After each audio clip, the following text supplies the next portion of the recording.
Hello guys, welcome to my YouTube channel Competitive Dreamer. Today we study about physics. और physics में हम आज क्या पढ़ेंगे? हम पढ़ेंगे unit and measurement.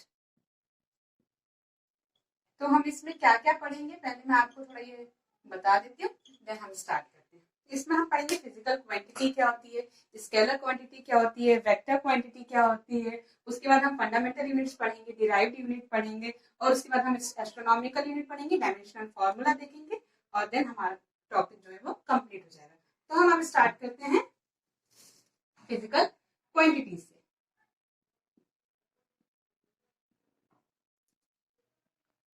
Physical quantities, अब फिजिकल क्वांटिटीज क्या होती है? ऐसी क्वांटिटीज जिसको हम फिजिक्स के लॉज के साथ में एक्सप्रेस करते हैं, which is expressed in terms of laws of physics. कैसे एक्सप्रेस करेंगे? लॉज ऑफ फिजिक्स के टर्म्स में। फॉर एन एग्जाम्पल क्या क्या हो जाएंगे इसके? जितने भी फिजिकल टर्म्स होते हैं फिजिक्स में, जो हम टर्म्स यूज करते हैं like speed, distance, displacement and so on. अब बात करते हैं फिजिकल क्वांटिटीज के टाइप्स की। तो there are two types of physical quantity. कितनी होती है? टू टाइप्स होते हैं इसके। कौन कौन से होते हैं? एक होता है स्केलर और एक होता है वेक्टर। स्केलर क्वांटिटी और वेक्टर क्वांटिटी क्या होती है, अब हम ये देखते हैं। स्केलर क्वांटिटी में क्या होता है? सिर्फ मैग्नीट्यूड होता है, इसमें डायरेक्शन नहीं होता, ओनली है मैग्नीट्यूड। और इसमें क्या होता है? वेक्टर में मैग्नीट्यूड प्लस डायरेक्शन दोनों होता है, मैग्नीट्यूड प्लस डायरेक्शन। तो अब एग्जांपल्स की अगर हम बात करें तो जिनमें सिर्फ मैग्नीट्यूड हो, डायरेक्शन ना हो, वो सारी की सारी क्वांटिटीज किस में आएंगे? स्केलर क्वांटिटी में। For an example speed, distance और सबसे मोस्ट चीज है जी। जो कैपिटल जी है वो होता है स्केलर क्वांटिटी और जो स्मॉल जी होता है वो क्या होता है? वेक्टर क्वांटिटी होता है। तो ये याद रखने वाली बात है एग्जाम पॉइंट ऑफ व्यू से, क्योंकि कैपिटल जी जो है वो स्केलर क्वांटिटी में आता है और जो स्मॉल जी होता है वो वेक्टर क्वांटिटी में आता है एंड सो ऑन। इसमें ये सब आ जाएंगे, जिसमें भी डायरेक्शन ना हो वो सारे एग्जाम्पल के हो जाएंगे स्केलर क्वांटिटी बन देंगे। और वेक्टर क्वांटिटी के देखें तो क्या होगा? Displacement,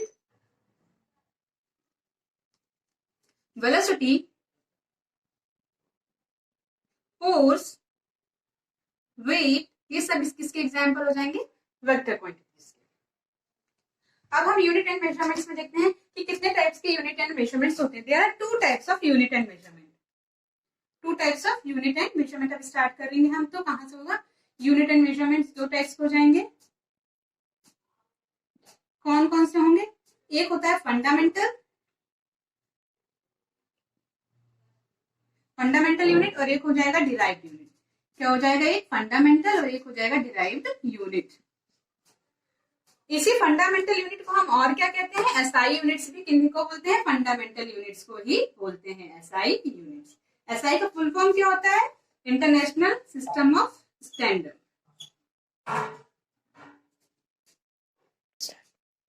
international system of units. ये किसका फुल फॉर्म हो जाएगा? एसआई का। क्या होगा? International system of units. अब ये क्या होती है? SI units. और फंडामेंटल यूनिट्स क्या होती है? डिराइव्ड यूनिट्स क्या होती है? हम वो देखते हैं। डिराइव्ड यूनिट को पढ़ने से पहले हम फंडामेंटल को पढ़ लेते हैं। फंडामेंटल यूनिट्स क्या होती है? फंडामेंटल यूनिट्स क्या होती है? जिसको हम एक्सप्रेस करते हैं यूनिट्स में, और ये जो यूनिट होती है इसको हम यूज करते हैं एज ए स्टैंडर्ड। और ये जो स्टैंडर्ड्स होते हैं वो एक दूसरे से जो होते हैं इंडिपेंडेंट होते हैं। तो इसकी डेफिनेशन क्या हो जाएगी? Fundamental units are the units which is expressed in terms of units, and these units are used as a standard, and these standards are independent of each other. ये किसकी डेफिनेशन हो जाएगी? फंडामेंटल की। अब हम डेफिनेशन देख लेते हैं, लिख लेते हैं डेफिनेशन इसकी। स्टार्ट।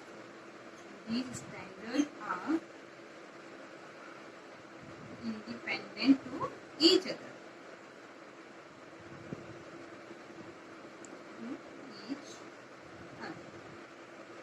तो हमारा ये फंडामेंटल यूनिट हो गया। क्या हो गया? जिसको हम एक्सप्रेस करते हैं in terms of units and these units are used as a standard and these standards are independent to each other. अब डिराइव्ड यूनिट की अगर हम बात करें तो डिराइव्ड यूनिट उसके नाम से ही पता चल रहा है कि ऐसी यूनिट जिसको हमने डिराइव करके बनाया है। और इसकी डेफिनेशन क्या हो जाएगी, ऐसी यूनिट जिसको हमने दो या दो से ज्यादा फंडामेंटल यूनिट्स को जोड़कर बनाया है उनको क्या बोलेंगे, हम डिराइव्ड यूनिट बोलेंगे। अब इसकी डेफिनेशन क्या हो जाएगी, derived unit are the unit which is made by two और more fundamental units express in terms of two और मोर फंडामेंटल यूनिट्स। इसकी डेफिनेशन हो जाएगी अब express in terms of two और मोर फंडामेंटल यूनिट्स। अब इसके एग्जांपल्स की अगर हम बात कर लें तो क्या हो जाएंगे वो देख लेते हैं। हम फंडामेंटल यूनिट्स कितने टाइप्स की होती है, 7 टाइप की होती है। There are 7 types of fundamental units. कौन कौन सी होती है हम देख लेते हैं पहले उनको।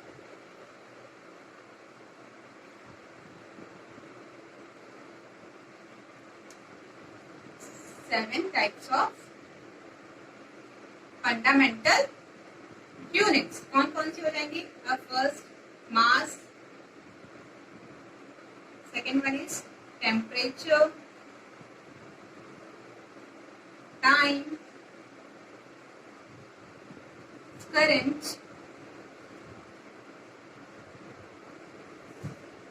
luminous intensity,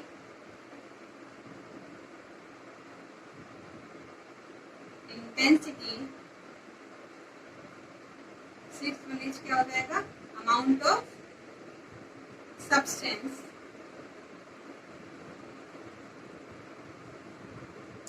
और seventh last one is length.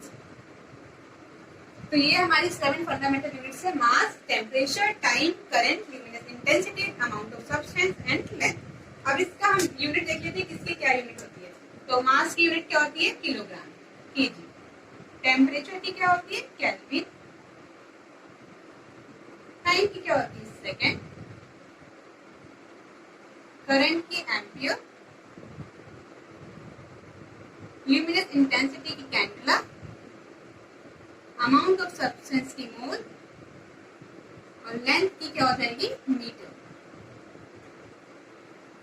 ये हमारी 7 फंडामेंटल यूनिट्स हो गई। अब हम बात करते हैं किसकी ना होता है, ये क्वेश्चन आता है 6.023 into 10 to the power 23 metre. इसी को हम एवोगाड्रो नंबर भी कहते हैं, एवोगाड्रो नंबर। अब बात करते हैं हम सप्लीमेंट्री यूनिट्स की। 7 फंडामेंटल यूनिट्स होती है और 2 जो होती है वो सप्लीमेंट्री यूनिट्स होती है। 2 सप्लीमेंट्री यूनिट्स कौन कौन सी होती है, plane angle and solid angle. Supplementary units की अगर हम बात करें, सप्लीमेंट्री यूनिट्स क्या क्या हो जाएंगी, एक होती है प्लेन एंगल और एक होती है solid angle. Plane angle, second one is solid angle, solid angle. इन दोनों की यूनिट क्या होती है, इसकी होती है रेडियन, क्या होती है रेडियन, और इसकी क्या होती है स्टेरेडियन, स्टेरेडियन। ठीक है।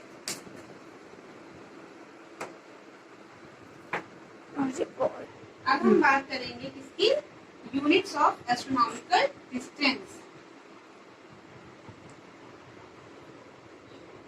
यूनिट ऑफ एस्ट्रोनॉमिकल डिस्टेंस कितनी होती है, इसकी 3 होती है। कौन कौन सी होती है, first one is astronomical unit. ये क्या होता है, ये सारी की सारी तीनों जो होती है यूनिट्स होती है किसकी, डिस्टेंस की। एस्ट्रोनॉमिकल यूनिट जो है मेजर करता है डिस्टेंस को मेजर करता है between sun and earth. What is my point, किसको मेजर करता है, डिस्टेंस को मेजर करता है अर्थ और सन के बीच की डिस्टेंस।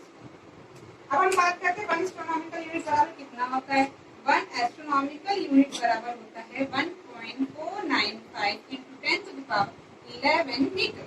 1 एस्ट्रोनॉमिकल यूनिट बराबर क्या होता है, 1.495 into 10 to the power 11 metre. ये एग्जाम पॉइंट ऑफ व्यू से इंपॉर्टेंट है। सेकंड क्या है हमारी, लाइट ईयर। इसकी डेफिनेशन क्या होता है, एक साल में लाइट ने कितना डिस्टेंस ट्रेवल किया वैक्यूम में। Distance travel by light in vacuum in 1 year। अब 1 light year बराबर कितना होता है हम देख लेते हैं। 1 light year is equals to 9.46 into 10 to the power 16 meter। 1 light year is equals to 9.46 into 10 to the power 15 meter is 69। 9.46 into 10 to the power 15 metre. अब लास्ट में हम किसकी बात करेंगे, पार्सेक की। पार्सेक जो है वो लार्जेस्ट यूनिट होती है किसकी, डिस्टेंस की। सबसे बड़ी यूनिट होती है किसकी, डिस्टेंस की। Largest unit of distance, largest unit of distance क्या होती है, पार्सेक होती है। लार्जेस्ट यूनिट ऑफ डिस्टेंस होती है। 1 पार्सेक इज इक्वल टू कितना लाइट ईयर होता है, तो 1 पार्सेक इज इक्वल टू होता है 3.26 लाइट ईयर। तो ये हमने पढ़ा क्या, एस्ट्रोनॉमिकल डिस्टेंस। अब हम बात करते हैं किसकी, डायमेंशनल फॉर्मूला की। किसकी बात करते हैं हम, डायमेंशनल फॉर्मूला। तो हम सीखेंगे कैसे डायमेंशनल फॉर्मूला को हम डिराइव करते हैं, कैसे बनाएंगे, ठीक है। इसमें फर्स्ट ऑफ ऑल हम देख लेते हैं 3 टर्म्स जो होते हैं बहुत ही इंपॉर्टेंट होते हैं। फॉर एग्जांपल मास, इसको रिप्रेजेंट करेंगे हम कैपिटल एम से। लेंथ, इसको हम रिप्रेजेंट करेंगे कैपिटल एल से। एंड टाइम, टाइम को हम रिप्रेजेंट करेंगे किससे, कैपिटल टी से, ठीक है। मास को रिप्रेजेंट करेंगे कैपिटल एम से, लेंथ को एल से, एंड टाइम को टी से। अब हम कुछ इसके एग्जांपल्स देख लेते हैं कि कैसे हम डिराइव करते हैं। स्पीड का देखते हैं। सबसे पहले स्पीड का फॉर्मूला क्या होता है, distance upon time, distance upon time. अब इसकी यूनिट क्या हो जाएगी, डिस्टेंस की यूनिट क्या होती है, मीटर, और टाइम की सेकेंड, तो मीटर पर सेकेंड इसकी यूनिट हो जाएगी। अब हम बात करते हैं इसके डायमेंशनल फॉर्मूले की। तो डिस्टेंस को रिप्रेजेंट करेंगे, मतलब डिस्टेंस क्या एक प्रकार का लेंथ है, तो लेंथ को रिप्रेजेंट किससे करेंगे, एल से। और टाइम जो है, टाइम को रिप्रेजेंट करेंगे टी से। तो इसमें मास तो है नहीं, तो इसका डायमेंशनल फॉर्मूला क्या हो जाएगा, m0 l, l तो एक ही, m की पावर 1 है, तो 1 नहीं लिखेंगे हम यहाँ पे, t inverse, m0 l t inverse, इसका क्या हो जाएगा, डायमेंशनल फॉर्मूला। अब हम बात करते हैं दूसरे एग्जाम्पल की, वेलोसिटी की। तो वेलोसिटी का एग्जाम्पल देख लेते हैं हम। वेलोसिटी का फॉर्मूला क्या होता है, change in displacement with respect to time. Displacement upon में टाइम। अब इसकी यूनिट क्या होगी, डिस्प्लेसमेंट को भी हम मेजर करते हैं मीटर में, और टाइम को सेकंड में। इसकी भी यूनिट हो जाएगी मीटर पर सेकंड। तो इसका डायमेंशनल फॉर्मूला क्या होगा, सेम ऐसा ही होगा, मीटर को एल से एंड टाइम को टी से। Then after m0 l t inverse, ठीक है। अब हम बात करते हैं एक्सेलरेशन की। एक्सेलरेशन की बात करें तो इसका फॉर्मूला क्या हो जाएगा, change in velocity with respect to time. तो वेलोसिटी अपॉन में टाइम हो जाएगा, वेलोसिटी अपॉन में टाइम। अब वेलोसिटी का यूनिट क्या होता है, मीटर पर सेकेंड होता है, और टाइम को हम किससे रिप्रेजेंट करेंगे, एस से। तो इसकी यूनिट क्या हो जाएगी, मीटर पर सेकेंड, ये हो जाएगा, नीचे हो जाएगा एस, तो मीटर पर सेकेंड स्क्वायर। अब हम इसके डायमेंशनल फॉर्मूला की बात करें तो मीटर को एल से रिप्रेजेंट करेंगे, और नीचे सेकेंड स्क्वायर है, टी स्क्वायर हो जाएगा। तो इसका डायमेंशनल फॉर्मूला क्या हो जाएगा, m0 l t माइनस 2, ये हो जाएगा एक्सेलरेशन का डायमेंशनल फॉर्मूला, ठीक है। अब हम बात करते हैं किसकी, फोर्स की। फोर्स का फॉर्मूला क्या होता है, मास इंटू एक्सेलरेशन। क्या होता है, मास इंटू एक्सेलरेशन। फोर्स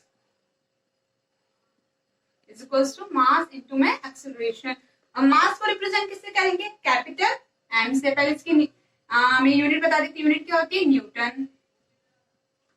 अब मास को रिप्रेजेंट कैसे करेंगे, एम से, एंड एक्सेलरेशन को यूनिट क्या होता है, हमने अभी देखा इसका डायमेंशनल फॉर्मूला क्या है। तो इसका डायमेंशनल फॉर्मूला क्या है, एल टी माइनस 2। तो यहाँ पे क्या है, मास है, तो एम एल टी माइनस 2, ये हो जाएगा हमारा फोर्स का डायमेंशनल फॉर्मूला। अब हम बात करते हैं किसकी, मोमेंटम की। तो मोमेंटम का फॉर्मूला क्या होता है, मास इंटू मोमेंटम का फॉर्मूला क्या होता है, मास इनटू वेलोसिटी। अब मास को हम रिप्रेजेंट करते हैं m से, और वेलोसिटी का डायमेंशनल फॉर्मूला हमने थोड़ी देर पहले अभी देखा था। क्या होगा इसका dimensional formula? L T inverse. तो इसका डायमेंशनल फॉर्मूला क्या हो जाएगा? m0 m L T inverse. m है तो m0 नहीं होगा, m तो है इसमें मास है, तो m L T इनवर्स हो जाएगा। अब हम बात करते हैं किसकी? इंपल्शन की। इंपल्शन की बात करते हैं तो इंपल्शन का फॉर्मूला क्या होता है? इंपल्शन इज इक्वल्स टू होता है फोर्स इनटू में टाइम डिफरेंस। क्या होता है इंपल्शन? फोर्स इनटू में टाइम डिफरेंस। तो अभी हमने फोर्स का डायमेंशनल फॉर्मूला देखा है, क्या होता है? m L T माइनस 2, और टाइम डिफरेंस को किससे रिप्रेजेंट करेंगे? t से। तो ये इनवर्स में है, नीचे आएगा तो क्या हो जाएगा? m L अपॉन में टी स्क्वायर इंटू में t। तो एक t से एक t कैंसिल हो जाएगा, तो उसका डायमेंशनल फॉर्मूला क्या बन जाएगा? m L T inverse. तो आपने एक चीज नोटिस करी होगी कि जिसका भी यूनिट सेम होता है उसका डायमेंशनल फॉर्मूला क्या होता है? सेम होता है। फॉर एग्जांपल हमने देखा था स्पीड और किसका? वेलोसिटी का डायमेंशनल फॉर्मूला सेम था, और मोमेंटम इंपल्शन का फॉर्मूला सेम है डायमेंशनल फॉर्मूला। तो जिसकी भी यूनिट सेम होगी तो उसका डायमेंशनल फॉर्मूला क्या होगा? सेम होगा। तो नोट लिख लीजिए, नोट में हम ये लिखेंगे जिसकी भी यूनिट सेम रहेगी, जिसकी भी यूनिट सेम होगी उसका डायमेंशनल फॉर्मूला, उसका डायमेंशनल फॉर्मूला क्या होगा? सेम होगा। डायमेंशनल फॉर्मूला भी क्या रहेगा? डायमेंशनल फॉर्मूला जो है वो क्या रहेगा? सेम रहेगा। Got it my point? अब हम बात करते हैं कुछ दूसरे एग्जांपल्स की। तब हम बात करते हैं किसकी? डेंसिटी की। अब डेंसिटी का फॉर्मूला क्या होता है? डेंसिटी क्या होता है? डेंसिटी होता है मास अपॉन में वॉल्यूम। तो वॉल्यूम में क्या क्या होता है? मास को कैपिटल एम से रिप्रेजेंट करेंगे, वॉल्यूम में क्या क्या होता है? Length into breadth into height, मतलब 3 लेंथ है इसमें, तो m L की पावर 3 हो जाएगा। इसका डायमेंशनल फॉर्मूला क्या हो जाएगा? m L माइनस 3, और यहाँ पे t0 है, t0 कर सकते हैं हम, यहाँ पे t नहीं है। अब हम बात करते हैं किसकी? रिलेटिव डेंसिटी की। रिलेटिव डेंसिटी की। रिलेटिव डेंसिटी का फॉर्मूला क्या होता है? डेंसिटी ऑफ ऑब्जेक्ट अपॉन में डेंसिटी ऑफ वाटर। इसका फॉर्मूला क्या होता है? डेंसिटी इन ऑब्जेक्ट अपॉन में डेंसिटी इन वाटर। तो डायमेंशनल फॉर्मूला डेंसिटी का क्या है? m L minus 3 t0। तो अब हम यहाँ पे इसका डायमेंशनल फॉर्मूला लिख लेते हैं। दोनों में सेम ही होगा, चाहे डेंसिटी ऑब्जेक्ट में हो चाहे डेंसिटी वाटर में हो। ठीक है, तो ये इससे कट जाएगा। तो रिलेटिव डेंसिटी एक ऐसी यूनिट है, ऐसी क्वांटिटी है जो डायमेंशनल लेस है और यूनिट लेस क्वांटिटी है। ठीक है, तो यहाँ पे हम नोट सेकंड क्या लिखेंगे? नोट सेकंड लिखेंगे हम। ये एग्जाम में पूछा जाता है तो नोट डाल के लिख लेंगे हम कि relative density is a dimensional less quantity and unitless quantity। तो आज का टॉपिक हमारा अब फिनिश होता है। नेक्स्ट टॉपिक को हम नेक्स्ट वीडियो में पढ़ेंगे। तब तक के लिए इतना ही। अगर आपको हमारा वीडियो अच्छा लगा हो तो आप हमारे चैनल को सब्सक्राइब कीजिए। Thank you, have a nice day.